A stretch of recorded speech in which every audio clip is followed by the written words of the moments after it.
विशाल जी, क्या कहेंगे? मोदी जी ने देश की जनता से जो अपील की है कि 1 साल तक सोना ना खरीदें और पेट्रोल डीजल की बचत करें, तो क्या कहेंगे? उनकी जो अपील है देश की जनता से, और लेकिन विपक्ष तंज कस रहा है, क्या कहेंगे इसको लेकर? देखिए, विपक्ष को इस पे तंज नहीं कसना चाहिए। जैसा कि हम सभी लोग जानते हैं, जितने भी पढ़े लिखे भारत के युवा हैं, सब जानते हैं कि पूरे विश्व में इस समय क्राइसिस चल रही है और हर देश कहीं ना कहीं युद्ध में झोंका जा रहा है। चाहे वो लड़ना चाहता है चाहे नहीं लड़ना चाहता है, लेकिन उसे कहीं ना कहीं बाध्य किया जा रहा है। अभी स्ट्रेट ऑफ हॉर्मुज पे अमेरिका का कोई भी स्थिति क्लियर नहीं है कि आखिर वो करना क्या चाहता है, और यह नहीं समझ में आ रहा है कि ये युद्ध की शुरुआत किस लिए हुई थी और इसे किस लिए खींचा जा रहा है। हम अगर रसिया और यूक्रेन के भी युद्ध को देखेंगे तो आज 4 साल बीत गए, अभी भी किसी डिसीजन पर नहीं पहुंचा है, जबकि रसिया के मुकाबले में यूक्रेन बहुत छोटा सा देश है।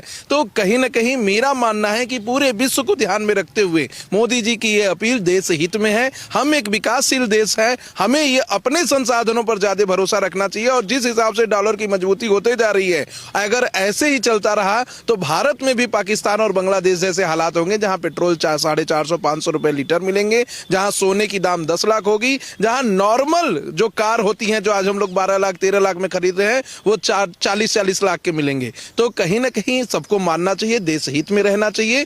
कुछ जरूरतें ऐसी होती हैं जिसे आप नकार नहीं सकते, जैसे शादी के लिए मंगलसूत्र की, तो ऐसा नहीं है कि वो भी खरीदने से मना किया गया है।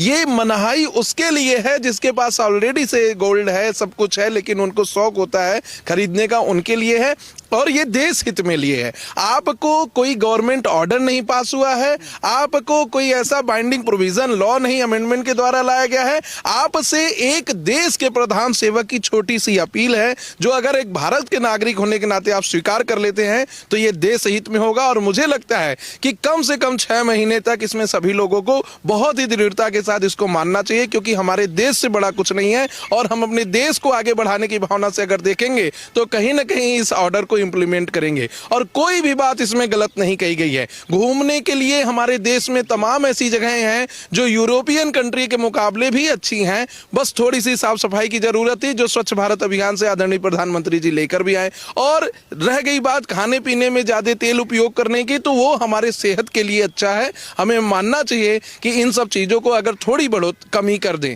जैसे कि हम नॉर्मल ट्रांसपोर्ट में अपनी गाड़ी लेकर आ रहे हैं, ये अपील की गई है कि मेट्रो से आप चलिए या पब्लिक ट्रांसपोर्ट से चलिए, तो ये सब चीजें देश के विकास के लिए अच्छी हैं। और मैं 100% विश्वास के साथ कहता हूं कि देश का हर युवा इसे फॉलो करेगा, देश का हर नागरिक फॉलो करेगा, क्योंकि भारत से प्रेम, अपनी मातृभूमि से प्रेम हमें बचपन से ही सिखाया जाता है कि इस मिट्टी के लिए बलिदान भी हमारे सैनिक देते हैं, तो इसमें कोई मनाही नहीं होगी। मैं रोकना चाहूंगा सर, क्या कहेंगे आप?